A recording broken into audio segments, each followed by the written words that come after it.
ఈరోజు చెప్పబడుతున్నటువంటి అంశం, ధనవంతులలో దేవునికి ఇష్టలు ఉన్నారా అనే విషయాన్ని మనం తెలుసుకుందాం. ధనవంతులలో దేవునికి ఇష్టలు ఉన్నారా? ప్రియమైన దేవుని వారలారా, భూమి మీద ఉన్నటువంటి ప్రతి మనిషికి ఈ జీవిత కాలంలో వారు బ్రతకంతా కూడా ఎలా జీవించాలని ఆలోచించేటువంటి ప్రతి మనిషికి భూమి మీద దొరికినటువంటి ఒక నిర్వచనమే ధనం. ధనం అనేది ఒకప్పుడు లేకపోయినను రాను రాను కాలక్రమేణా ప్రతి మనిషి జీవితంలో ఒక భాగం అయిపోయింది. అంటే అది లేకుండా, ధనం అనేది లేకుండా ఏ కార్యక్రమం జరగకుండా, ఏ పని అవ్వకుండా ప్రతి మనిషికి ఆటంకం కలిగించేదిగా తయారైపోయింది. అంటే భూమి మీద మనిషి మనుగడకు ధనము ముఖ్య పాత్ర పోషించే స్థాయికి వచ్చింది. ఇది దేవుడు పెట్టింది కాదండి.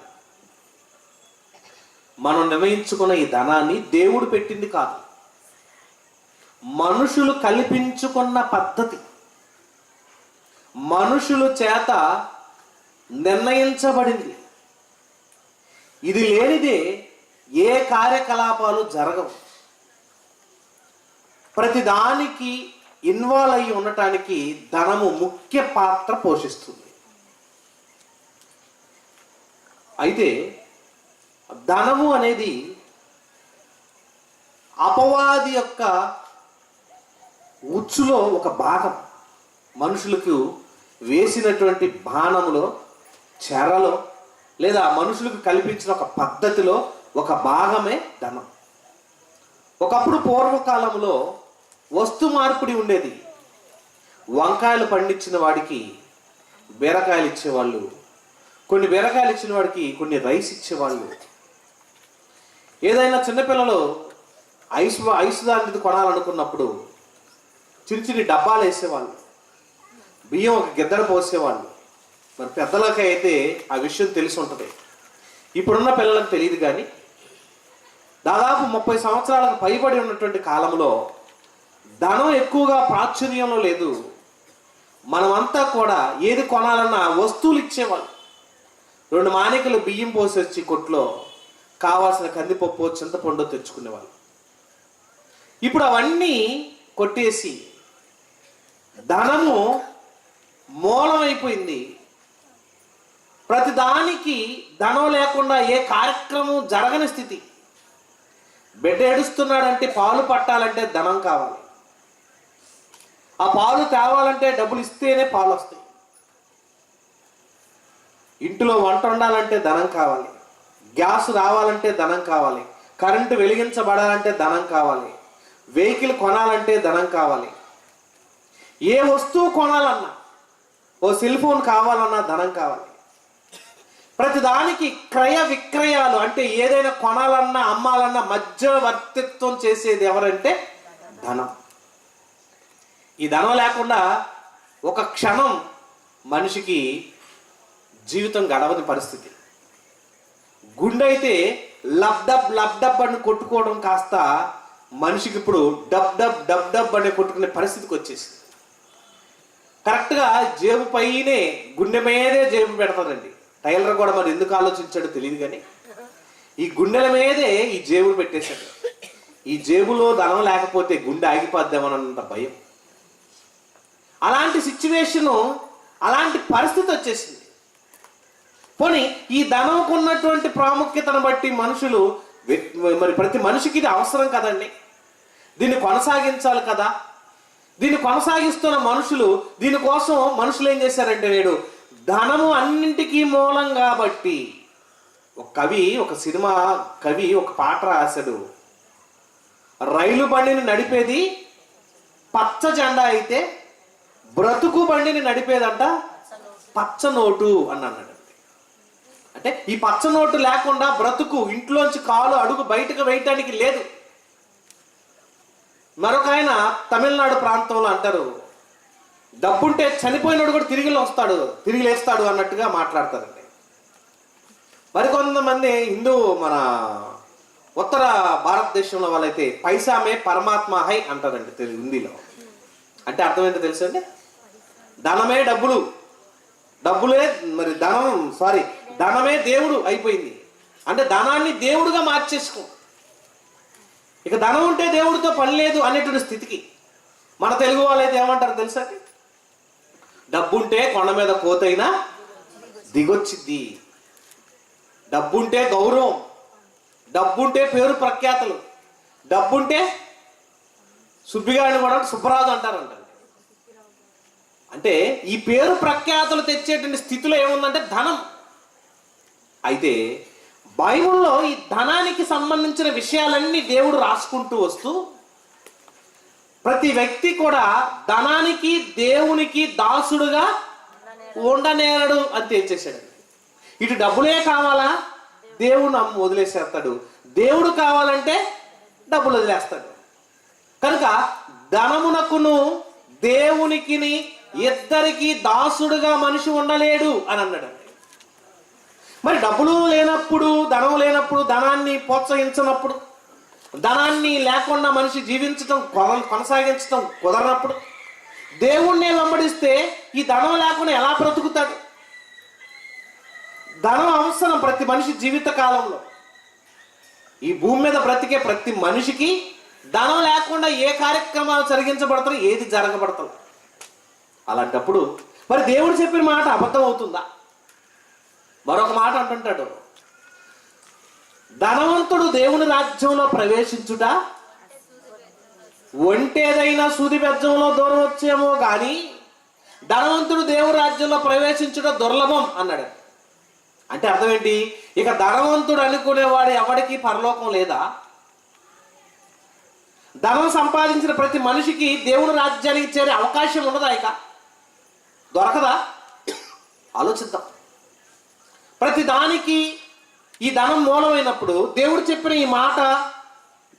ఈ మాటను మనం అమ్మడిస్తే ఇక ధనవంతులు ఎవరు దేవుని రాజ్యానికి రావటానికి ఛాన్స్ లేదా అని అడిగి మనం ఆలోచిస్తే ఎక్కడ ధనవంతుడు అనుకునేవాడు ఉంటే వాడికి దేవుని రాజ్యానికి రాడేమో అనుకుంటాం. మనం దేవుడు చెప్పినటువంటి మాటను, ఆ మాటలో ఉన్నటువంటి భావాన్ని సరైన విధానంలో మనం అర్థం చేసుకుంటే తప్ప బైబిల్ మనకు అర్థం కాదండి. ఎందుకంటే ప్రియమైన దేవుని వల్లరా, భూమి మీద ఉన్నటువంటి ప్రతి మనిషికి ఈ లోకంలో బ్రతకటానికి ప్రతి క్షణం ధనం అవసరం అనుకున్నట్టుగా తయారైపోయింది కనుక ఈ ధనాన్ని చూసుకుంటేనే ప్రతి మనిషి ఏమనుకుంటున్నాడు తెలుసండి, ఎంతకాలం బ్రతకాలన్నా, ఎప్పుడు ఎలా బ్రతకాలన్నా ధనం ఉంటే చాలు అనేటువంటి స్థితికి మనుషులు ఆలోచన చేసి ధనాన్ని సంపాదించటమే జీవిత లక్ష్యం, జీవిత ధ్యేయం అనుకొని దేవుణ్ణి పక్కన పెట్టి ధనం మాయలో పడిపోయి ప్రపంచమంతా నిద్ర లేవగానే రాత్రి పడుకునేంత వరకు ధన సంపాదనే ధ్యేయంగా మార్చేసుకున్నారు. పిల్లల్ని స్కూల్కి పంపించి చదివిస్తున్నాం దేనికోసం అని అంటే వాడు పెరిగి పెద్దవాడై ధనవంతుడు అవటానికి. అంటే ఎందుకు చదువు అని అంటే చదువు నేర్చుకుంటున్నాడు, జ్ఞానం నేర్చుకుంటాడు, గొప్పవాడు అవుతాడు, బైబిల్ బాగా నేర్చుకోవటం కోసం మరి బడికి పంపిస్తున్నాం అనే భక్తులు ఎవరైనా ఉన్నారా? లేరండి, ఎక్కడ కనపడరు మనకి. ఎందుకు? విద్య నేర్పించే దేనికంటే చిన్ననాటి నుంచి వాడికి పెట్టుబడిగా ప్రారంభమైంది, ధనంతో పెట్టుబడి ప్రారంభమై వాళ్ళ కాడి నుంచి యూనివర్సిటీ కళాశాల వరకు నేర్పించి మంచి ఉద్యోగాన్ని సంపాదించే స్థితికి తీసుకువెళ్తే పెట్టిన పెట్టుబడికి వడ్డీతో సహా వసూలు చేసుకోవాలంటే ఈ ధనాన్ని బాల్యం నుంచే ధనము అనే దాన్ని చదువుతో పెట్టుబడి పెట్టడం ప్రారంభించారు. అంటే పెరిగి పెద్దవాడే దాన్ని తను నాలుగు రాళ్ళు సంపాదించుకోవాలంటే ఈ చదువు అవసరం అనే పరిస్థితికి వచ్చేసింది. ప్రతి మనిషిని ఈ విధమైనటువంటి నడవడిలోకి నడిపించే స్థితిలో మనుషులందరినీ ఇలా మార్చేసి మనుషులందరినీ మాయలో పెట్టేసింది అపవాది. మరి దేవుడు మరి ధనవంతులుగా ఉన్న వారికి పరిస్థితి లేదా అని అడిగితే భూమి మీద ఉన్న మనుషులందరితో దేవుడు చెబుతున్న మాటల ఆలోచనలోకి మనం వెళితే ఎంత చక్కని మాటలు దేవుడు బైబిల్లో మన కొరకు రాయించాడో కొన్ని మాటలు మనం పరిశీలిద్దామండి. ఎందుకంటే దేవుడు చెప్పినటువంటి మాట ఎప్పుడు అబద్ధం కాదు, దేవుడు చెప్పిన మాట ఎప్పుడు కూడా సత్యమే అన్నటువంటి సంగతి మనం ఎరిగితే ఎంత గొప్పగా దేవుడు ఈ మాటలు చెప్పాడో మనం ఒకసారి, ఎందుకంటే మనిషికి భూమి మీద ధనము సంపాదించుకోవద్దు, ధనాన్ని సంపాదించుకోవద్దని దేవుడు చెప్పలేదు, కానీ ధనాన్ని కూర్చుకోవద్దు అన్నాడండి. చూద్దాం ఒకసారి ప్రసంగి గ్రంథం 5వ అధ్యాయము, ప్రసంగి గ్రంథం 5వ అధ్యాయము 19వ వచనానికి రండి. ఎంత చక్కని మాట అంటున్నాడు ఇక్కడ. ప్రసంగి గ్రంథం 5వ అధ్యాయము 19వ వచనం. మరియు దేవుడు ఒకనికి ధన ధాన్య సమృద్ధి ఇచ్చి దాని యందు తన భాగము అనుభవించుటకును అన్నపానములు పుచ్చుకొనుటకును తన కష్టార్జితమునందు సంతోషించుటకును వీలు కలగజేసినలా అతనికి ఆ స్థితి దేవుని ఆశీర్వాదం వలన కలిగినదనుకొనవలెను. ఏమంటున్నాడంటే, ధనాన్ని నీకు సమకూర్చాడు. మనకు తెలిసిన వాళ్ళలో పిల్లల్లో, దేవుని నమ్మినటువంటి కుటుంబాల్లో ఉన్న పిల్లలు కూడా చదువుకొని ఉద్యోగాలకు వెళ్ళి నెలకు 2 లక్షలు 3 లక్షలు జీతం వచ్చింది అనుకోండి, మరి ఇప్పుడు జీతం తీసుకోవద్దా? వీళ్ళు తీసుకోవద్దండి? తీసుకోవాలా వద్దా? ఎవరిచ్చిన ఆశీర్వాదం? ఉద్యోగం వచ్చింది, ఎవరిచ్చిన ఆశీర్వాదం? దేవుడిచ్చింది. మరి ఇప్పుడు ధనవంతుడు అవుతున్నావుగా, పరలోకం రాదా? ధనవంతుడు దేవుని రాజ్యంలో ప్రవేశించుట దుర్లభం అన్నాడు. మరి ఈ డబ్బులు వచ్చి పడుతున్నాయి కదా, డబ్బులు వస్తున్నాయి అని నెల ₹1,00,000, ₹2 లక్షలు, 3 లక్షల జీతగాళ్ళు కూడా ఉన్నారు, దేవుని నమ్మిన పిల్లలే. వాళ్ళకు వచ్చే జీతాన్ని బట్టి మరి దేవుని రాజ్యంలోకి చేరరా వీళ్ళు? దేవుడు ఇక మాట అంటున్నాడు ఇక్కడ, చదువుదాం, మళ్ళీ ఒకసారి చదువుదాం. మరియు దేవుడు ఒకనికి ధన ధాన్య సమృద్ధి, ధనము ధాన్యము సమృద్ధిని ఇచ్చి, ఎవరిచ్చారంటండి? దేవుడే ఇచ్చి దాని యందు తన భాగము అనుభవించుట, కష్టపడ్డ వాడికి తన కష్టమును అనుభవించుట, అన్నపానములు పుచ్చుకొనుచు తన కష్టార్జితమును సంతోషించుటకును వీలు కలగజేసిన ఎడల అతనికి ఆ స్థితి దేవుని ఆశీర్వాదం వలన కలిగినదనుకొనవలెను. దేవుని ఆశీర్వాదం వల్ల నాకు ఉద్యోగం వచ్చింది, దేవుని ఆశీర్వాదం వల్ల నాకు ఈ బ్రతుకొచ్చింది అనుకొనవలెను. మరి ధనవంతుడు అవుతున్నాడు కదండి, దేవుని రాజ్యానికి వెళ్ళడా అని అంటే బైబిల్లో ఏమంటున్నాడు తెలుసండి? ఒకడు ధనమును కూర్చుకొనుట అన్నాడండి. ధనమును కూర్చుకొనవద్దు. మత్తయి సువార్త 6వ అధ్యాయము 19వ వచనంలోకి వెళ్తే ఇక్కడ మాట్లాడిన మాటకు ఇప్పుడు చదివిన మాటకున్న వివరణ ఒకసారి మనం గమనిస్తే మాట అంటారు, భూమి మీద మీ కొరకు కూర్చుకోవడం అంటే ఏంటి? కూర్చుకోవడం అంటే ఏంటి? దాచుకోవటం. ఇక్కడ దేవుడు ధనం సంపాదించొద్దు, కష్టపడొద్దు, పని చేయొద్దు, తిరగొద్దు అనలేదు. చాలా మంది ఏమన్నారంటే ధనం సంపాదించుకోకూడదు, మనకు డబ్బులు వద్దు, మనకి ఏం వద్దని చాలా మంది వదిలేసి వెళ్ళిపోతున్నారు. ఇక్కడ దేవుడు అన్నాడు, ధనం నీ కొరకు కూర్చుకొనవద్దు. అంటే దాచుకోవద్దు. దేవుడిచ్చాడు, తీసుకున్నావు, ఓకే బాగుంది. దేవుడిచ్చాడు, ఆశీర్వాదం ఇచ్చాడు, తీసుకున్నావు. అయితే ఏం చేస్తున్నారు? నా పిల్లలకు, మా పిల్లల పిల్లలకు, తరతరాలకు కావాలని దాచిపెట్టుకున్నాం, అది చెయ్యొద్దు అన్నాడండి. అలా కూర్చుకొనవద్దు. ఎందుకు కూర్చుకోవద్దు? ఎలా కూర్చుకుంటున్న వాడు, ఆస్తులు సంపాదించుకొని అంతస్తులు బాగా కూడబెట్టుకుంటున్న వాడికి ఇది జీవానికి మూలం కాదు అన్నాడండి. ఇది సరైనటువంటి విధానం కాదు, ఇది కాదు అంటే దేవుడు అన్నాడు, నీకు ధనం వస్తుంది, ధాన్యం వచ్చింది, ధన సమృద్ధి ఇచ్చాడు, బాగుంది, మంచి ఆశీర్వాదం ఇచ్చాడు, కుటుంబాన్ని అంతా చక్కగా ఉంచాడు, ఓకే. కానీ ధనం మీద మాయతో, ధనం మీద ఆశతో, ధనమే సంపాదన ధ్యేయంతో మనిషి విచ్చలవిడిగా పనిచేస్తుంటాడు. నైట్ పగలు రెస్ట్ లేకుండా కష్టపడతాడు కొంతమంది. దేనికోసం తెలుసా? ధనం కోసం. ఈ ధనం మీద ఆశపడ్డ మనిషికి తృప్తి ఉండదంటండి. చూద్దాం ఆ మాట చూద్దాం. ధనం మీద ఆశ కలిగి బ్రతుకుతున్న మనిషికి తృప్తి లేదంటండి. ధనం మీద ఆశ కలిగిన వాడికి. ప్రసంగి గ్రంథం 5వ అధ్యాయం 10వ వచనం చదవండి. ఏమంటున్నాడు? ద్రవ్యమును అపేక్షించువాడు ద్రవ్యము చేత తృప్తి నొందడు. చూసారా? ధన సమృద్ధిని అపేక్షించువాడు దాని చేత తృప్తి నొందడు.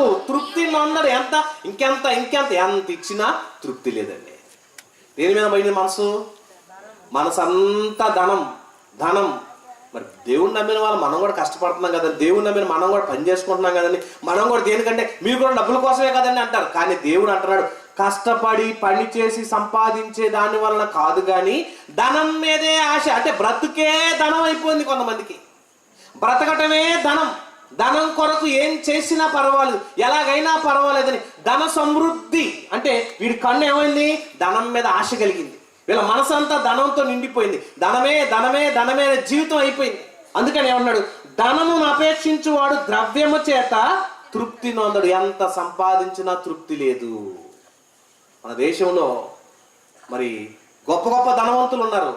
ఒక నిమిషానికి ₹1,00,00,000 ఆదాయం కలిగిన వాళ్ళు ఉన్నారు. నిమిషానికి వాళ్ళ ఆదాయం ఎంత అండి? ₹1,00,00,000.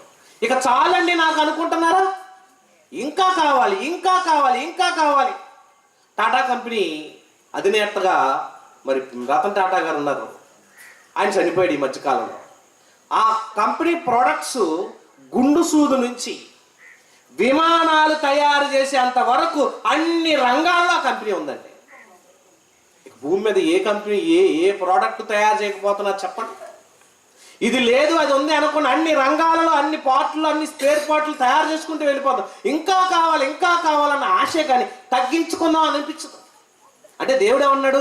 ధన సమృద్ధిని దేవుడు ఇచ్చాడు, కానీ ధనం కూర్చుకోవద్దు అన్న సంగతి మర్చిపోయింది సమాజం.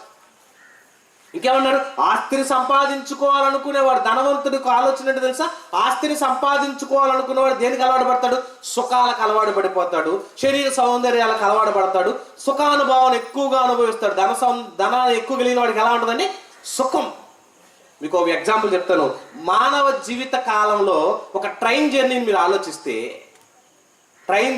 ఆలోచిస్తే, మీరు ఎప్పుడైనా ట్రైన్ ఎక్కినటువంటి వాళ్ళని మీరు ఆలోచిస్తే, ఈ ట్రైన్లో వెనకమాల 2 పెట్టెలు ఎదురు 2 పెట్టెల్లో ప్రజలు ఉంటారండి. ఎలా ఉంటారో తెలుసండి? యాలబడిపోతూ ఉంటారండి. యాలబడిపోతుంటారు. జనరల్ బోగి అంటారు దాన్ని. ఈ జనరల్ బోగిలోకి మీరు వెళ్తే ఎలా ఉంటుంది తెలుసండి? నుంచోటానికి కూడా ఖాళీ ఉండదు.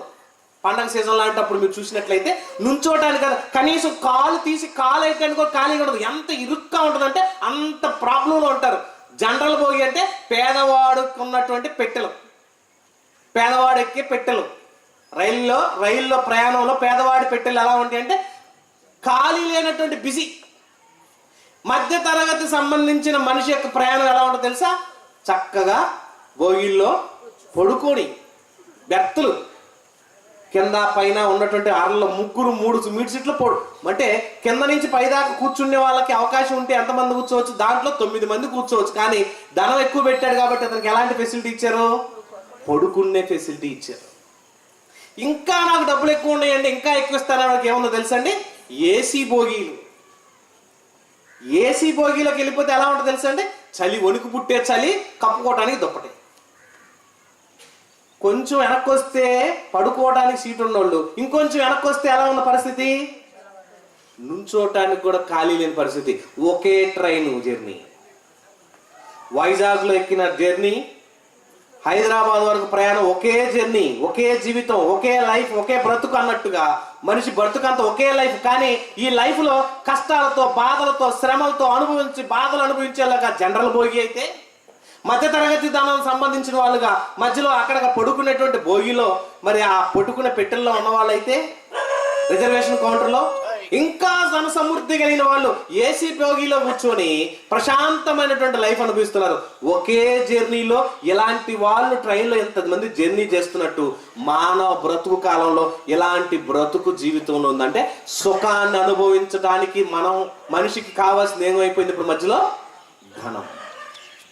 ధన సమృద్ధి చేత మనిషికి ఇంకా ఎక్కడ తృప్తి లేదంటండి. తృప్తి లేని జీవితాన్ని భూమి మీద జీవిస్తున్నాడు. ఈ ధనం మాయలో పడిపోయి మనుషులందరూ చెడిపోతున్నారు. ఈ ధనం కోసం అన్నను కుతికి తొక్కేసి చంపేస్తున్నారు. అన్న కన్న బిడ్డలనైనా కోత కోచేస్తున్నారు. ధనం కోసం దొంగతనాలు, ధనం కోసం హత్యలు, ధనం కోసం మారణాయుధాలు, ధనం కోసం ఎన్నో మారణకాండాలు, ధనం కోసం తన అన్న తమ్ముడు భేదాభిప్రాయాలు లేకుండా ధనము మాయలో మన్ని మోసాలు, దారుణాలు జరుగుతున్న స్థితికి వచ్చేసి చూడండి. ఆ మాట తిమోతి రాసిన పత్రిక 1వ అధ్యాయం 6:17 వచ్చిన మనం చూసినట్టయితే తిమోతికి రాసిన మొదటి పత్రిక 6వ అధ్యాయం 17 వచ్చిన మనం చూసినట్లయితే ఇక్కడ మాట అంటారు, ఇహమందు ధనవంతులైన వారు. ధనవంతుడికి ఏమొస్తుంది అంటండి? డబ్బు కాస్త కొస్త బాగా ఉందనుకోండి, మామూలుగా ఉన్నప్పుడు అప్పుడప్పుడు మన ఇంటికి వచ్చి కూర్చునే వాళ్ళు, మంచి లాటరీ తగిలిన 10 కోట్లు వచ్చినాయి అనుకోండి, ఇప్పుడు ఎలా ఉంటారు? అప్పుడప్పుడు మన ఇంటికి వచ్చి మా అమ్మగారు మన ఇంటికి రాదు. ఎందుకు? మా స్టేటస్ పెరిగిపోయిందండి, మా హోదా పెరిగిపోయింది. ఇలాంటి చీప్ వాళ్ళతో మేము తిరగం. వాళ్ళు మా ఇంటికి కూడా రాని, గేటు చుట్టూ కాంపౌండ్ వాళ్ళు, దాని పెద్ద పెద్ద కుక్క చూసినట్టు ఏమంటుందండి, మన భయం వేసుకుంటుంది, అమ్మో అనుకుంటాం. ధన గర్వం, ధనం వచ్చే కొన్ని మనుషులు ఏమొస్తుంది అంటండి? గర్విష్ఠులు కాక. అస్థిరమైన ధనం అనేది ఎలా ఉంటుంది? స్థిరంగా ఒక చోట ఉండదు. అస్థిరమైన ధనమందు నమ్మిక ఉంచక సుఖముగా అనుభవించుటకు. నువ్వు సుఖంగా ఉండటానికి సమస్తము నీకు ధారాళంగా దయచేసిన దేవుని యందు నమ్మకం ఉంచండి. ధనము వచ్చిందంటే గర్వం వస్తుంది. గర్వం వచ్చిందంటే ఏమవుతుంది తెలుసండి? నీకు ఈ లోకంలో అనుకోని విధంగా అనేక విధములైనటువంటి ప్రాబ్లమ్స్ ఏమవుతుంది తెలుసండి? ఏమవుతుంది? అనేకమైనటువంటి కార్యక్రమాలు. ధనవంతుడు అవుటకు అపేక్షించు వాడును శోధనలోను ఊరిలోను అవివేకయుక్తములకు దురాశల్లోనూ పడు. అంటే దీని మీద మనస్సు కలిగిన ప్రతి మనిషి ఏమైపోతాడు తెలుసా? ఆటోమేటిక్గా మనసు చెడిపోద్ది, మనిషి చెడిపోతాడు, ప్రాబ్లమ్స్ మొదలవుతాయి, హత్యలు, దారుణాలు, దోపిడీలు, దొంగతనాలు ఎక్కువైపోతాయి. దేని మీద మనసు పెట్టాడు? ధనం మీద మనసు పెట్టాడు. ధనం మీద మనసు పెట్టిన మనిషి చెడిపోతాడు. ఆ ధనాన్ని ఆశించి కూడా బైబిల్లో ఎంతో మంది భక్తులు నాశనానికి వెళ్ళారండి. ధనం మీద ఆశపడి భక్తులు ఎంత దారుణానికి వెళ్ళారో ఒక పాట మీకు స్క్రీన్ మీద వేస్తారు. ఎంత మాయ చేస్తుందో, మనుషులు ఎంత మోసం చేస్తుందో, ధనం మీద ఆశ కలిగినటువంటి వాళ్ళని ఎంతగా ఈ కార్యక్రమాల్లో చెడగొడుతుందో ఈ పాట చూస్తే మీకు అర్థం అవుతుందండి. వస్తుందా? పెట్టేసి అవకాశం ఉంటే లైట్స్ ఆఫ్ చెయ్యి. మనుషులందరూ, భక్తులు కూడా, దేవుణ్ణి నమ్మిన భక్తులు కూడా ధనం ముసుగులో దేవుణ్ణి వదిలేసుకున్న వాళ్ళు ఉన్నారండి. ఇస్కరియోతు యోధ ఏం చేశాడు తెలుసా అండి? యేసు ప్రభుని డబ్బుల కోసం అమ్మేసుకున్నాడు. గెహాజీ మంచి భక్తుడు, శిష్యుడుగా ఎలీషా గారి దగ్గర ఉండి కూడా ఆ ధనం కోసమే పోగొట్టుకున్నాడు. బిలాము ధనం కొరకే ఆశపడ్డాడు. భక్తులందరూ కూడా మాయ చేసే స్థితిలోకి వెళ్ళిపోతున్న ధనం. ఆ ధనం వల్ల ఎంతమంది చెడిపోతున్నారో, ఈ ధనాన్ని ఆశించి ఎంతమంది నాశనానికి వెళ్ళిపోతున్నారో ఈ పాట చూద్దాం. కాదమ్మా,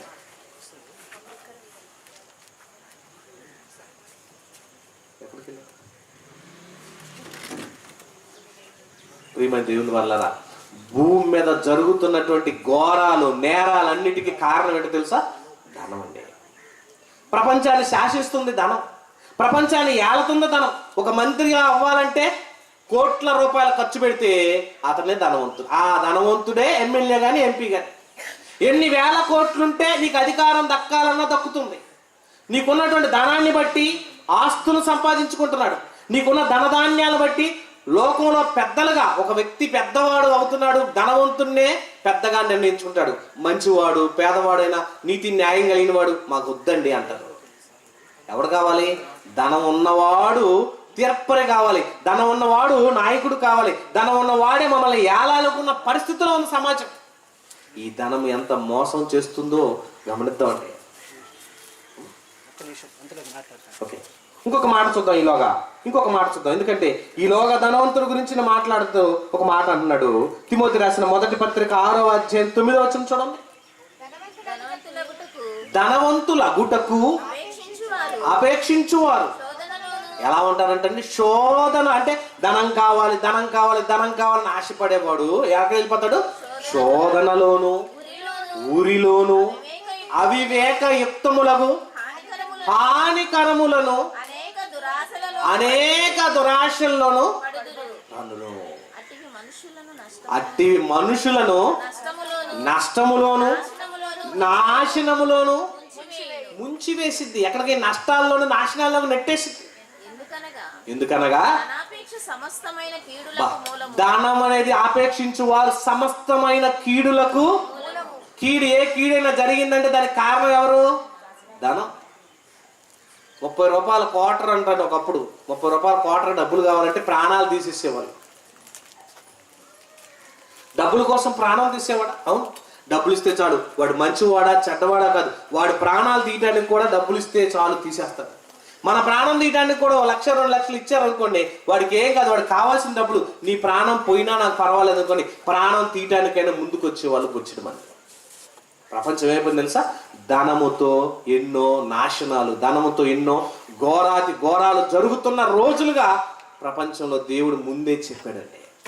మరి ఎంత మాయ ఉందా, ఎంత మోసం ఉందా, ఎంత దగా ఉందా, ఎంత నాశనం ఉందా? అవును. ఎంత నాశనానికి ప్రపంచాన్ని తీసుకువెళ్తున్నటువంటి దుస్థితిలోకి ఎలా ప్రపంచాన్ని మోసం చేస్తుందో ఈ పాటను ఒకసారి మీరు చూద్దాం.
పరిణామాలు చోటు చేసుకుంటాయో తెలియజేసే మా ఈ చిన్ని ప్రయత్నమే మీ ముందుకు తీసుకుని వస్తున్న దేవుడు చెప్పిన మాట.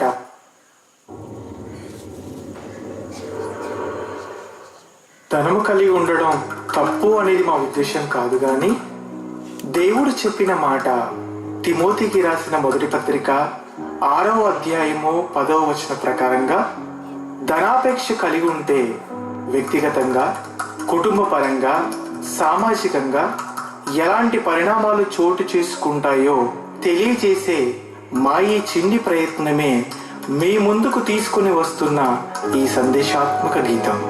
వినండి, ఆలోచించండి, సత్యాన్ని గ్రహించండి. మీ సాహసశాలి.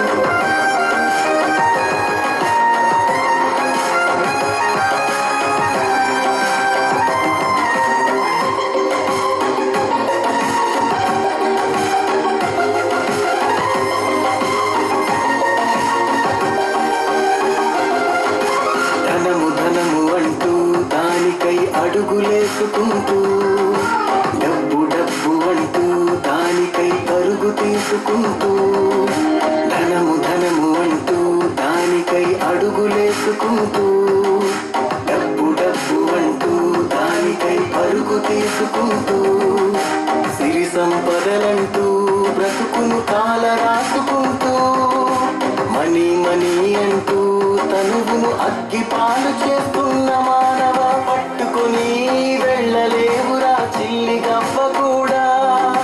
చితిలో నీతో రావుగా అవి 1,00,000 కోట్లైనా. పట్టుకొని వెళ్ళలేవురా చిల్లి గవ్వ కూడా.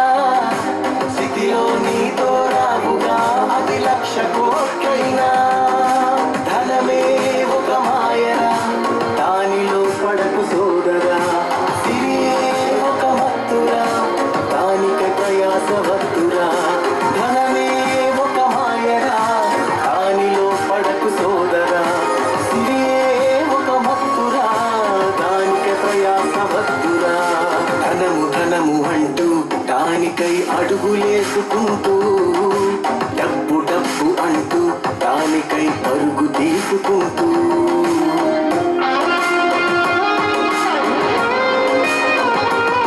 ఆస్తి వ్యవహారం ఓ నిండు ప్రాణాన్ని బలిపిస్తుంది.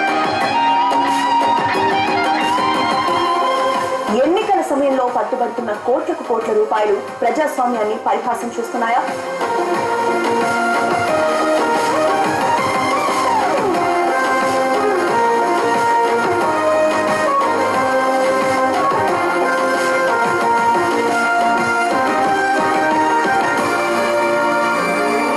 శ్రీకాకుళం జిల్లాలో దారుణం జరిగింది. ఆస్తి కోసం అన్నని హత్య చేశాడు ఓ తమ్ముడు.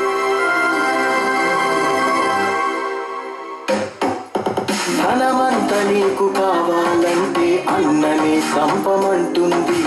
ఆస్తి పెంచుకోవాలంటే అక్రమంగా వెళ్ళమంటుంది. ధనమంత నీకు కావాలంటే అన్ననే చంపమంటుంది. ఆస్తి పెంచుకోవాలంటే అక్రమంగా వెళ్ళమంటుంది. తరాలు తిన్నా తరగని ఆస్తులు సంపాదించమంటుంది. తరిగిపోని ఆస్తొకటున్నదని మరిచిపోయేలా చేస్తుంది. తరాలు తిన్నా తరగని ఆస్తులు సంపాదించమంటుంది. తరిగిపోని ఆస్తొకటున్నదని మరిచిపోయేలా చేస్తుంది. మాన ప్రాణాలు తీయమంటుంది. అనుబంధాలను తెంచమంటుంది. నీచ కార్యాలు చేయమంటుంది. వదిలెల్లాలని మరిపిస్తుంది. ధనమే ఒక మాయరా, దానిలో పడకు సోదరా. సిరియే ఒక మత్తురా, దానికై ప్రయాస పడకురా. ధనమే ఒక మాయరా, దానిలో పడకు సోదరా. సిరియే ఒక మత్తురా, దానికై ప్రయాస పడకురా. ధనము ధనము అంటూ దానికై అడుగులేసుకుంటూ, డబ్బు డబ్బు అంటూ దానికై పరుగు తీసుకుంటూ.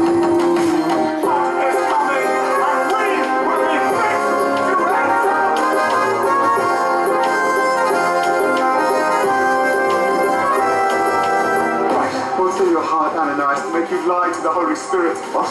You've kept for yourself some of the money from the sale of your house. What made you think of doing such a thing? This is absurd.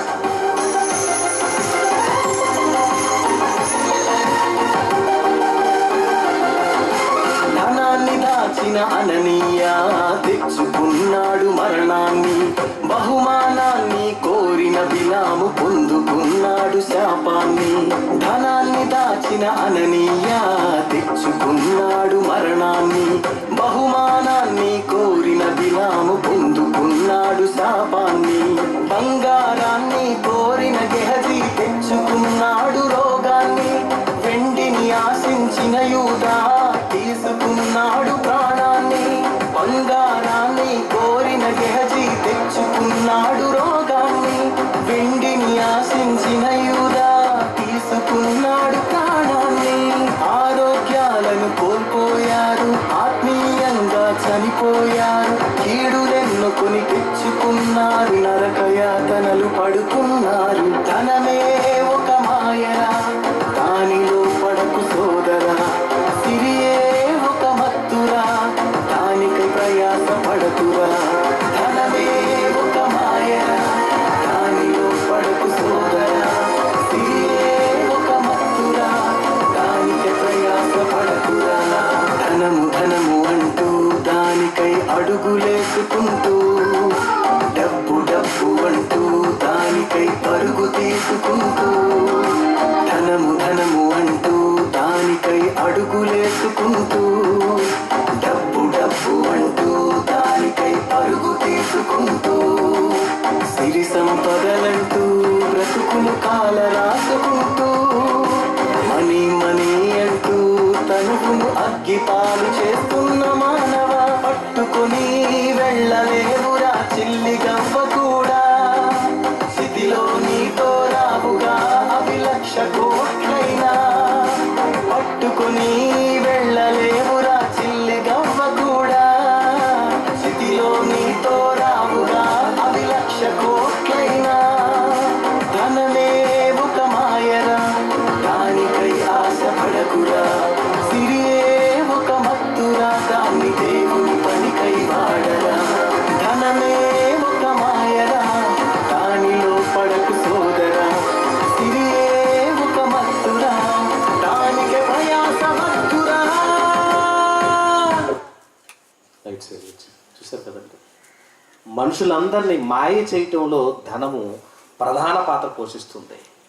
ఏమవుతుంది? హోషేయ గ్రంథం 4వ అధ్యాయం 7వ వచనం మనం చూసినట్లయితే, ఎవరికైతే కలిమి ధనము అధికమవుతుందో, అధికంగా నీ చేతిలోకి ధనం వచ్చే కొందికి నిన్ను ప్రేమించమనదో, నిన్ను జాలి చూపించమనదో ఏమని తెలుసండి? నిన్ను పాపం చేయమంటదండి. అది ధనం చేసే మాయలో మనుషులందరినీ పాపంలోకి తీసుకువెళ్ళటంలో ధనం చేసే పని ఎంత గొప్పదో ఈ మాట రాశాడు చూడండి. హోషేయ గ్రంథం 4వ అధ్యాయము 7వ వచనం చదవమ్మా. తమకు కలిమి కలిగిన కొలది వారు నా ఎడల అధిక పాపం, ధనం వచ్చే కొందికి ఏమైపోతుందంటే అధిక పాపం చేసేవారు అయిపోతున్నారంట. అంటే దేవుడు ధనం సంపాదించొద్దు అన్నాడా? సంపాదించమన్నాడు. కానీ ఏం చేయమన్నాడు? అధికంగా ధనాన్ని కూర్చుకోవద్దు. కూర్చుకున్న వాడందరూ ఏమవుతారంటండి? అధిక పాపము చేయటానికి పాడైపోతారు. పాపానికి నిలయం ధనం కూర్చుకోవటం. ఒక చిన్న కుమారుడు తండ్రి దగ్గరికి వెళ్ళాడు. బైబిల్లో మనం చదువుకున్నాం. 2 కుమారులు ఉన్నారు. చిన్న కుమారుడు తండ్రి దగ్గరికి వెళ్ళి, తండ్రి నా ఆస్తిలో నా వాటా నాకు ఇచ్చేవా అని అడిగాడు. తండ్రి మారు మాట్లాడకుండా ఆస్తి అంతా చేతిలో పెట్టాడు. ఆస్తి అంతా చేతిలో పెడితే మంచి వ్యాపారాలు చేసి గొప్ప ప్రయోజకుడు అయ్యాడండి. ఏమైపోయాడు? పాపము చేసి దుర్వ్యాపారాలు చేసి భ్రష్టుడై ద్రోహిగా నీచుడుగా దుర్మార్గుడుగా పాపములు నిలయమైపోయాడు. చివరికి ఆ పరిస్థితి మరలా తండ్రి దగ్గరకు వచ్చే స్థితికి వచ్చాడు తప్ప ఏమాత్రము సంతోషంగా బ్రతకలేదండి. నీకు కలిమి విస్తరించుట, బైబిల్ ఎంత మంచి మాట అన్నాడు చూద్దాం. లోకాసువార్త 12వ అధ్యాయం 15వ వచనం చూస్తే, ఒకని కలిమి విస్తరించుట అతని జీవానికి ధనము కూర్చబడుతుంది, సంపాదించబడుతుంది. సంపాదన అధికమవుతుంది. అధికమయ్యే కొందికి ఇది నీ జీవానికి మూలం కాదు అంటున్నాడు దేవుడు. చదువు అన్నమాట. ఒకని కలిమి విస్తరించుట వాని జీవానికి మూలం కాదు, ఇది మార్గం కాదు అంటున్నాడు. అంటే ధనము కూర్చుకోవటం వల్ల నువ్వు గొప్పవాడు అవటానికి ఇది కాదు నాయన మార్గం అంటున్నాడు. మరి ఏది మార్గం? మన పాఠం ఇదే కదా. ఏంటంటే ధనవంతులైన వాళ్ళలో దేవునికి ఇష్టలు ఉన్నారా అని అడుగుతున్నాం. మరి ధనవంతులు అవుతున్న వాళ్ళందరూ పాపానికి దాసులైపోతుంటే, ధనంలో ఉన్న వాళ్ళందరూ మాయలోకి వెళ్ళిపోతుంటే, ధనం మీద ఆశ పెట్టుకున్న వాడు మరింత కావాలని ఆరాటపడుతుంటే, ఏమండి ఒక పూట అన్నం పెట్టగలము, తిన్న కొద్దీ చాలు అంటాడా కావాలంటాడా? తినే కొద్దీ చాలు అంటాడు. ధనం ఇచ్చారనుకోండి, ఇచ్చినా ఇంకా కావాలి ఇంకా కావాలి ఇంకా కావాలంటే కానీ ధనానికి తృప్తి లేదు. ధనం ఉన్న వాళ్ళలో కూడా పరుపు అయితే ధనంతో మంచి పరుపు 1,00,000 రూపాయలు పెట్టి పరుపు కొనగలవు, కానీ ఆ పరుపు మీద నిద్ర కొనగలదా? నిద్ర రాదండి. పోనీ ధనంతో ఆస్తిపాస్తులు సంపాదించుకోగలవు, ఆనందం ఉండదు. ఆహార పదార్థాలు ఎన్నైనా కొనుక్కొనగలవు, కానీ అరుగుదల లేకపోతే ఏంటండి? ధనంతో నీకు అన్ని సమకూర్తనుకున్నావా? అన్ని కొనలేవు, కొన్నే తెచ్చుకోగలవు, అన్ని నీ వశం అవ్వవు. అయితే మరి బైబిల్లో భక్తుల్లో చాలా మంది ఉన్నారు. దేవుని నమ్మినటువంటి వాళ్ళలో ధనవంతులు లేరా అంటే చాలా మంది ధనవంతులు ఉన్నారండి బైబిల్లో. మరి ధనవంతులందరికీ పరలోకం రాదా అంటే ఈ ధనవంతులందరూ పరలోకం వెళ్ళటానికి ఎలాంటి మార్గంలో ఉన్నారో భక్తుల్లో ఉన్నటువంటి వాళ్ళలో ధనవంతులు ఎలా ఉన్నారో ఒక్కసారి మనం అక్కడికి వెళ్దామంటే, ఇప్పటివరకు ధనవంతులు అనుకున్న వాళ్ళు భయంకరంగా చిత్రించి బాధలు పడుతున్నారు, లోకంలో భయంకరమైన పరిస్థితులకు వెళ్ళారని తెలుసుకుంటే, భక్తులుగా ఉన్న వాళ్ళల్లో ధనవంతులు ఎలా ఉన్నారో చూద్దాం.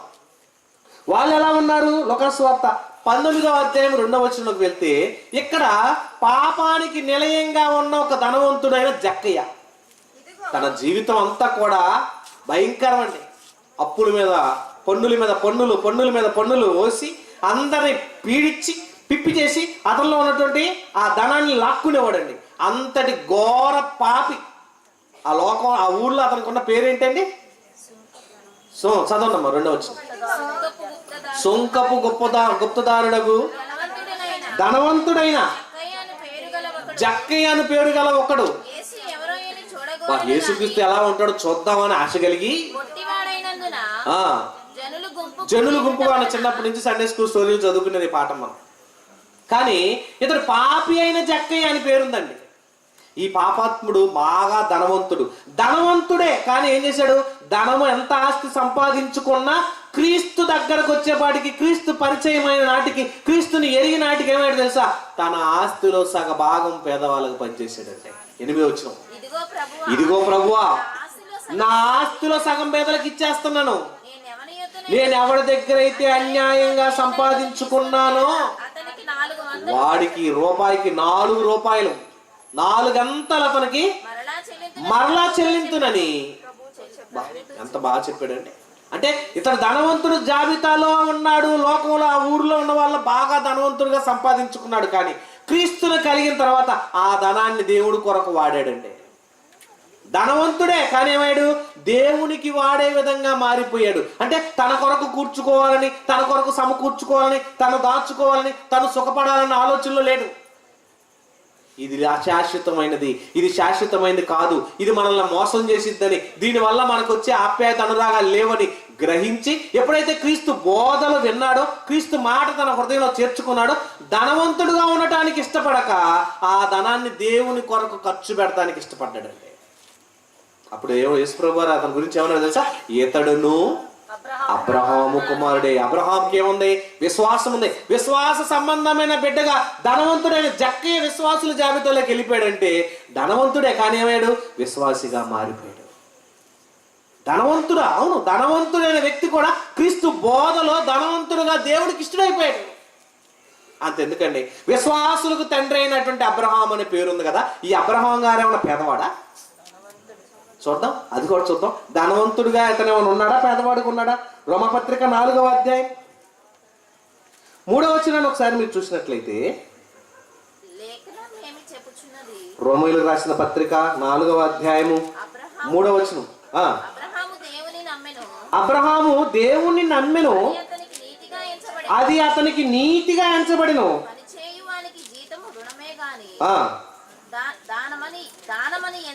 దానమని ఎంచబడదు, పని చేయక.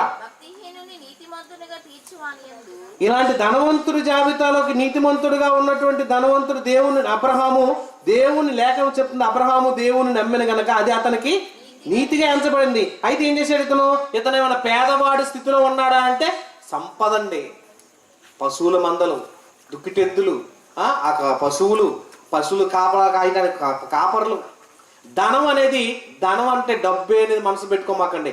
వస్తు రూపంలో ఉండే ధనం కొంత ఉంటుంది, కళ్ళతో చూసుకుంటే ఉండేది అంటే తాకే ధనం. ఏంటిది తాకే ధనం అంటే పశువుల మందల్లాగాను, ఇల్లు లాగాను, బంగారం లాగాను, వెండి లాగాను, కార్లు లాంటివి, ఇవి కూడా ధనమే.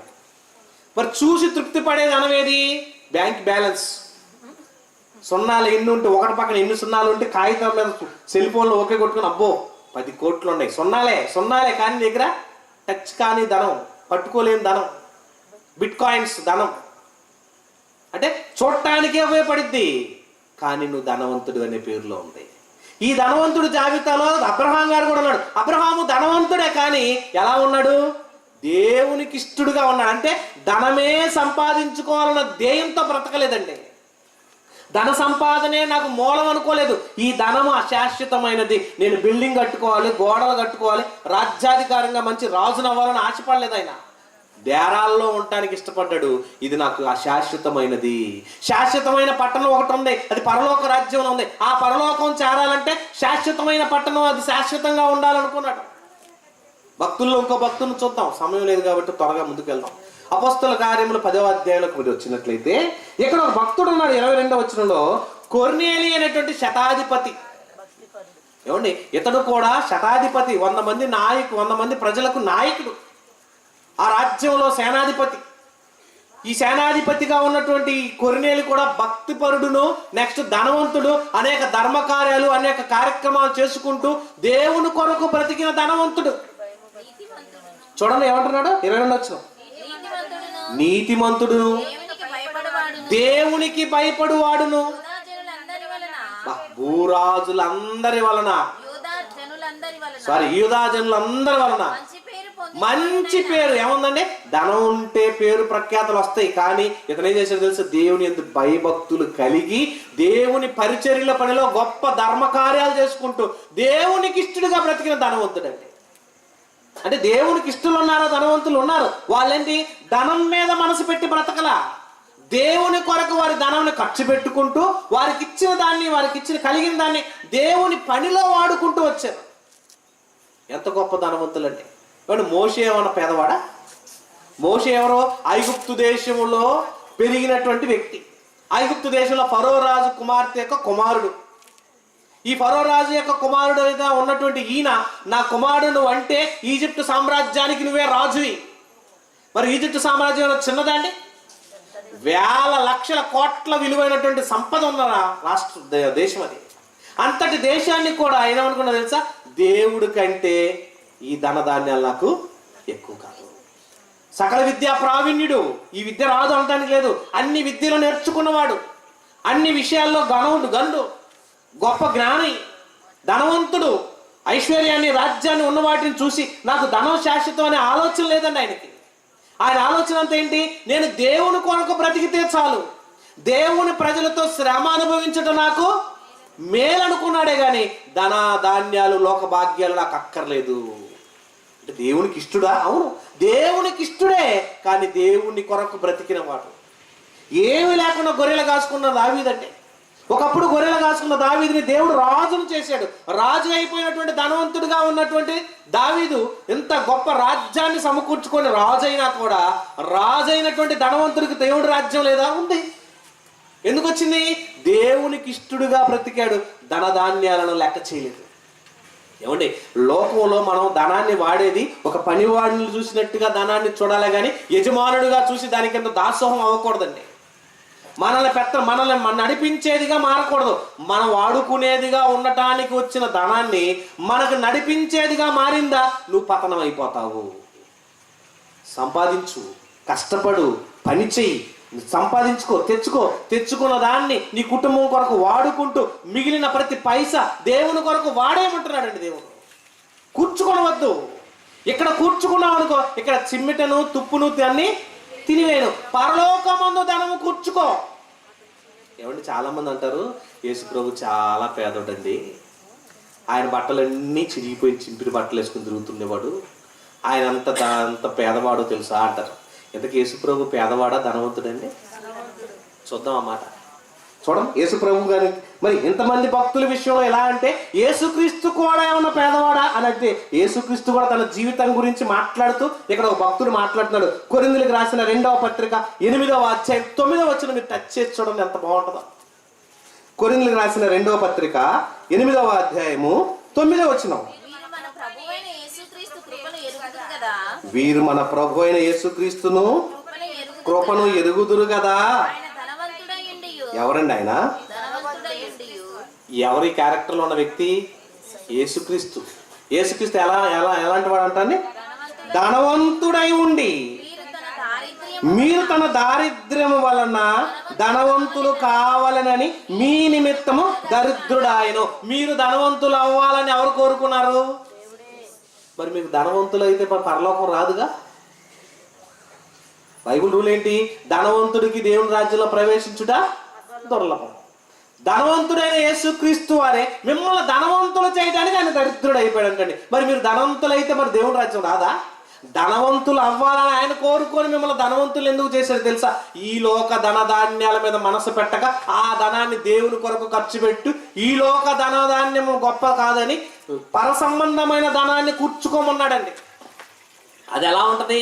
ఈ లోకంలో నువ్వు ధనం కూర్చుకుంటే ఇక్కడ చిమ్మెటయు తుప్పును తినివేస్తుంది, కానీ పర సంబంధమైన ఆత్మ సంబంధమైనటువంటి కార్యక్రమాల్లో ముందుకు సాగడానికి దేవుడు నీకు ఇచ్చిన అవకాశమే పరలోకమందు ధనం అండి. ఈ లోకమందు ధనవంతులు కాదు, కానీ లోకంలో ఉన్నటువంటి వాటి మీద మనసు పెట్టక మనం ధనవంతులుగా ఉంటాం కాదు, కానీ పర సంబంధమైన ధనవంతులుగా కావాలని కోరుకున్నాడండి. ఏమండి, యోబు భక్తుడు ఎంతటి ధనవంతుడు? ఊజు దేశములో యోబు అంతటి భక్తుడు లేదు. ఎంత ఐశ్వర్యం ఉంది, ఎంత ఆస్తిపాస్తులు ఉన్నాయి, అంత ఆస్తిపాస్తులు అంత ఐశ్వర్యం ఉన్నాయి. ఎలా ఉన్నాడు? దేవునికి భయపడి, దేవునికి లోబడి, దేవుణ్ణి గణపరుస్తూ ప్రతి క్షణము బలులు అర్పణలు ఇచ్చుకుంటూ, పిల్లలు కూడా మనసులో తప్పు చేస్తారేమోనని పిల్లల నిమిత్తం కూడా ప్రతిరోజు దహన బలులు అర్పించిన భక్తుడు. అంతటి ధనవంతుడు భూమి మీద ఎవ్వరు లేరు ఆ దేశంలో. అంతటి ధనవంతుడే, కానీ ఎలా ఉన్నాడు? దేవునికి దాసుడైపోయాడండి. ఎంత గొప్ప భక్తుడండి, ఎంత గొప్పగా ఉన్నాడు ఆయన పాట ఎంత గొప్పగా ఉన్నాడు చూడండి. అంతే, ఈ భూమి మీద ధనవంతుడు అవసరమా? భక్తుల్లో ధనవంతులు ఉన్నారా? ఉన్నారు. వాళ్ళు ఎవరి కొరకు ఉన్నారు? దేవుని కొరకు ఉన్నారు. యేసుక్రీస్తు శిష్యుల్లో కూడా ఒక ఆయన ధనవంతుడు ఉన్నాడు. ఎవరో తెలుసా మీకు? చూద్దాం. మత్తయి సువార్త 27వ అధ్యాయం 57వ వచనం చూసినట్లయితే, యేసుక్రీస్తు చనిపోయిన తర్వాత 3 గంటలకు చనిపోయాడు. 6 గంటల లోపు సమాధి చేయాలి, విశ్రాంతి దినం వచ్చేసింది. అప్పుడు ఒక ధనవంతుడు వెళ్ళాడు రాజుగారి దగ్గరికి. యేసు శిష్యుడుగా ఉన్న అరిమత్తయి యోసేపు ఎవరండైనా ఒక ధనవంతుడు. ఎవరైనకి ఈ ధనవంతుడు ఎవరో? యేసుక్రీస్తుకి శిష్యుడు. యేసుక్రీస్తు శిష్యుల్లో కూడా ధనవంతులు ఉన్నారా? మరి దేవుని రాజ్యానికి వెళ్ళరు కదా అని అనవచ్చు మీరు. వాళ్ళు ధనవంతులుగా ఉన్నారు, లోకంలో ఉన్న వాటన్నిటిని పెంటతో సమానంగా ఎంచుకున్నారు. ధనం ఉంది, లెక్క చేయలేదు. ధనం ఉంది, గొప్ప భాగ్యంగా చూడలేదు. దేవుడి కంటే ఎక్కువ కాదు ఇది, నా దేవుడే ముందు, ఆ తర్వాతే అది. చూసారంటే ఏ అరిమత్తయి యోసేపు అనే ఒక శిష్యుడు ధనవంతుడై ఉండి యేసు ప్రభు వారి యొక్క శరీరాన్ని తీసుకురావడానికి అక్కడికి వెళ్ళి అధికారంతో ఉన్నటువంటి ఆ పరిస్థితిలో ఉన్నాడండి అతను. అంటే భూమి మీద నువ్వు ధనవంతుడివే కావచ్చేమో, కానీ దేవునికి ఇష్టడుగా నీ బ్రతుకుందో లేదో చూడండి. ఒక ధనవంతుడు యేసు ప్రభు దగ్గరికి వచ్చి అడిగాడు, అయ్యా నిత్య జీవాన్ని పొందాలంటే నన్ను ఏం చేయమంటావు అని అన్నాడు. పూర్వకాలంలో ఉన్నటువంటి ఆజ్ఞలన్నీ చెబితే, ఈ ఆజ్ఞలన్నీ నేను చిన్నప్పటి నుంచి చేస్తున్నాను తండ్రి అన్నాడు. అలా అయితే నీకు కొదువుగా ఉంది, నీ ఆస్తి అంతా అమ్మేసి పేదవాళ్ళకి పనిచేసి నన్ను వెంబడించు అన్నాడండి. ఇతను అలవాటు పడ్డాడండి ఏసీ రూమ్లో ఏసీ బస్సుల్లో వెళ్తాం అలవాటు పడ్డాడు. ఇక్కడ మరి జనరల్ పోయి టికెట్ కొనుక్కొని అక్కడ ఏలబడతా వెళ్తానికి ఇష్టపడతాడా? ఏమంటే ఏసీ బోగిల్లో పడుకొని దుప్పట్లు కప్పుకొని రగ్గులు కప్పుకొని ట్రైన్ జర్నీ చేసేవాడిని అవునైనా జనరల్ బోగిలో టికెట్ తీసుకొని ఇక్కడ ఎక్కువ అన్నారు అనుకోండి, ఏమంటాడు? ఆ సుఖం ఎలా ఉంటుందో గుర్తొస్తుంటుంది, ఆ ఆనందం ఏంటో గుర్తుకొస్తుంటుంది. ఈ ఇరికేంటి, ఈ కంపు ఏంటి, ఈ బాధ ఏంటి. బాత్రూమ్ దగ్గర కూడా నుంచునే ట్రైన్ ఎప్పుడైనా జర్నీ చేశారా? బాత్రూమ్ దగ్గర కూడా నుంచోవాలి. ఆ డోర్లు ఎత్తంటే వచ్చే కంపు తట్టుకోలేక ముక్కు మూసుకుంటూ కూడా ప్రయాణం చేసేది లేక, అంతటి భయంకరమైన జర్నీ నాకు అవసరమా? ఇలాంటి ప్రయత్నం, ఇలాంటి పనులు నాకు అవసరమా అని వ్యసన పడుతూ యేసు ప్రభు వారిని మరి తిట్టుకుంటున్నాడేమో. ఈయనేం భక్తుడు, ఈయనేం దేవుడు, ఈయనేమి బోధకుడు అనుకొని వ్యసన పడుతూ ధనవంతుడు, మిక్కిలి ధనవంతుడు కనుక అవి వదులుకోలేక వెళ్ళిపోయాడు అంటండి. అంటే దేనికోసం దేన్ని వదులుకోలేదు? పరలోక రాజ్యం కోసం ఈ లోకంలో ధనాన్ని వదులుకోలేకపోయాడు. దేవుడు అన్నాడప్పుడు, యేసుప్రభు అన్నాడు, ధనవంతుడు దేవుని రాజ్యంలో ప్రవేశించుట. మరి దేవుని రాజ్యంలో నువ్వు వెళ్ళాలంటే నువ్వు ఎంత ధనవంతుడైన దేవుని కొరకు ఖర్చు పెట్టు. నీకు వచ్చినంతా నీ కుటుంబంతో అనుభవిస్తూ నీకు కలిగిన దాంతో దేవుని కొరకు ఖర్చు పెట్టు. అలా ఖర్చు పెట్టి నిన్ను ఎక్కడ తీసుకెళ్తాడని? నిత్య జీవానికి నిన్ను వారసుని చేస్తాడు. నువ్వు ధనవంతుడు అవ్వాలని కోరుకుంటున్నాడు. ఇక మందు ధనవంతుడు కాక పరమందు ధనవంతుడు అవ్వాలి. అస్థిరమైనటువంటి ధనమందు నువ్వు స్థిరుడు అవ్వాలి. క్షయమయ్యే ఈ లోకంలో ఉన్న వస్తువులు కాదు, అక్షయమైనటువంటి లోకంలోకి నువ్వు ప్రవేశించాలంటే ఇక్కడ నీ ధనమును దేవుని కొరకు ఖర్చు పెట్టు, నిత్య జీవానికి వారసుని చేస్తానన్నాడు. ఈ పాట చూసుకుందాం అండి, ముగించుకుందాం, సమయం చాలా అయిపోతుంది. పాట వేయినా. అందుకంటే మంచి మంచి మాటల్లో ఒక మాట ఈలోగా మనం చూసుకుందాం. ఎందుకంటే భూమి మీద ఉన్నటువంటి మనం వేసేది అడేనా లైట్స్ ఆఫ్ చేయి.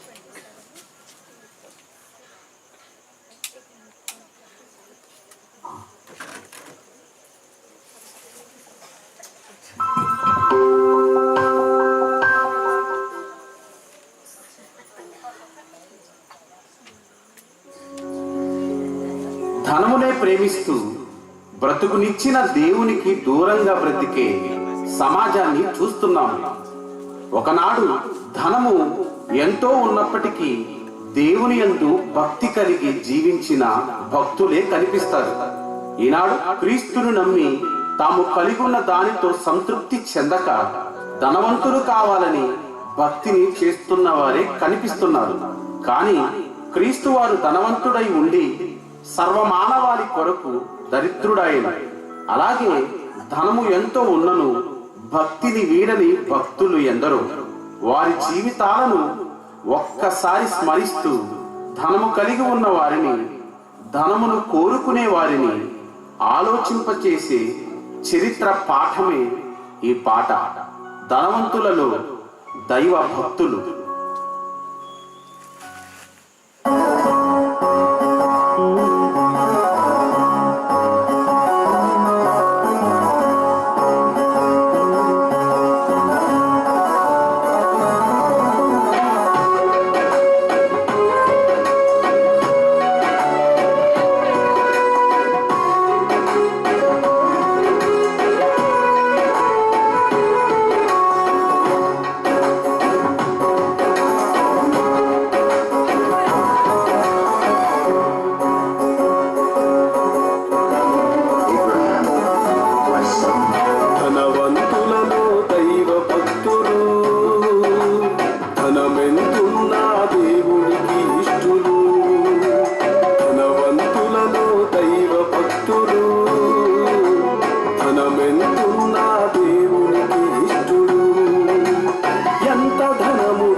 భక్తుడు.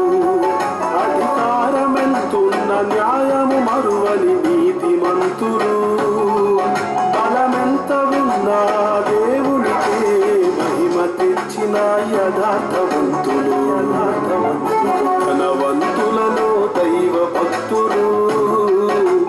ధనమెంతున్న దేవునికి ఇష్టడు.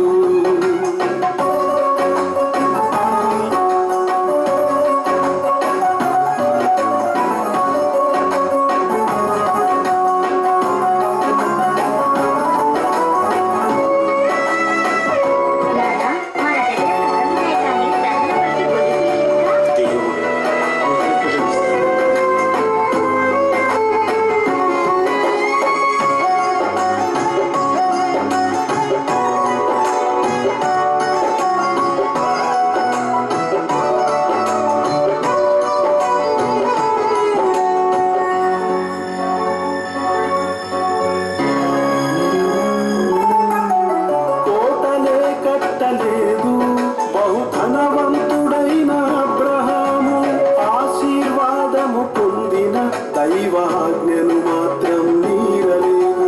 గొప్పవాడైన యోబు దేవుని భయము భక్తి వీడలేదు. సంపదలు ఎన్ని ఉన్నా ప్రతిదినము అర్పణలు మరువలేదు. ఉన్నాయని ఆశపడలేదు. పోయాయని బాధపడలేదు. దీనులపై కనికరం చూపి దేవునికే అప్పిచ్చెను. సంపాదనంత ఇచ్చి దేవుని సంపాదించెను. ధనవంతులలో దైవ భక్తులు. ధనమెంతున్నా దేవునికి ఇష్టడు.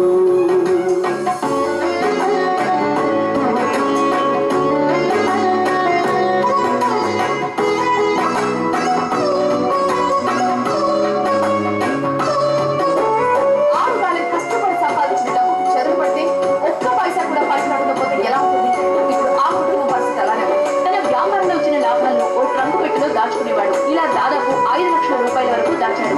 10 లక్షలు పోగు చేసి ఇల్లు కట్టాలి అన్నది జమిలయ్య ఆశ. కానీ పెట్టెలో ఏం జరుగుతుందో గ్రహించలేకపోయాడు. క్రమంగా డబ్బుకు చెదలు పట్టాయి. చెదలు పడిన నోట్లు చూసి షాక్ తిన్నాడు.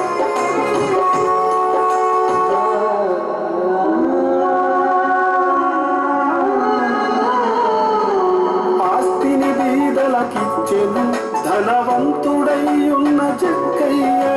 రక్షణ భాగ్యమునిచ్చే దైవ కుమారుని పిలుపు పొందెను. శతాధిపతి అయిన కొర్నేలి తన ఇంటికే భక్తి నేర్పెను. ధనమునే దాచుకోక ప్రతిదినము ధర్మములు చేసెను. ధనాపేక్షతో భక్తిని చేయక ఇచ్చిన ధనమును దీనులకు దానమిచ్చెను. దాచుకుంటే నీ ధనముకు చెదలు పడుతుంది. దేవుని సేవకిస్తే నీ ధనమే దాచబడుతుంది. ధనవంతులలో దైవ భక్తులు.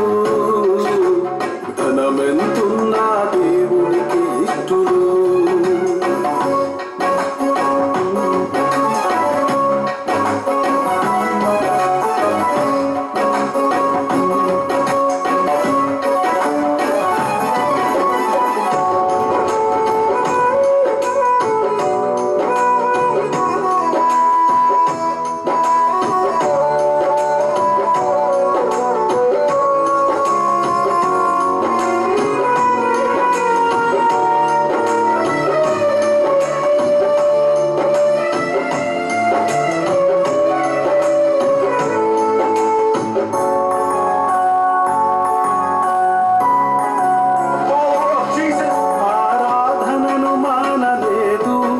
ఐథియోపియుడైన నపుంసకుడు వాక్యమును పరిశీలించి బాప్తిస్మము వెంటనే పొందుకొనెను. ప్రధానుడై ఉన్న పౌలు ప్రభు పనికై పిలుపు నుండెను. తేరాలు కుట్టుకుంటూ తనను తానే వ్యయపరచెను.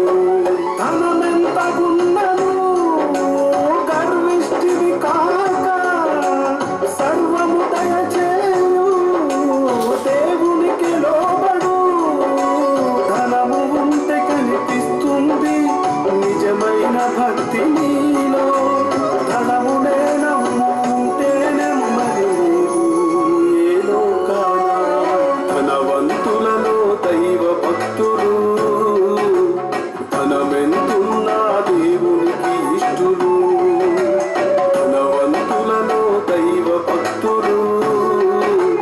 ధనమెంతున్నా దేవునికి ఇష్టుడు.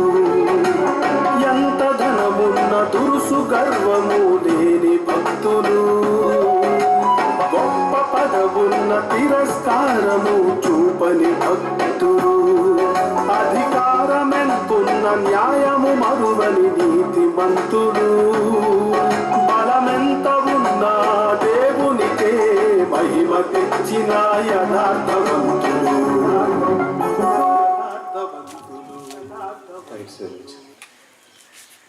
చివరి మాట ముగించుకున్నాం. లోకాసు వార్త 12:33 చదివినట్లయితే ధనవంతుల్లో ఎంతమంది భక్తులు ఉన్నారు చూశారు కదండి.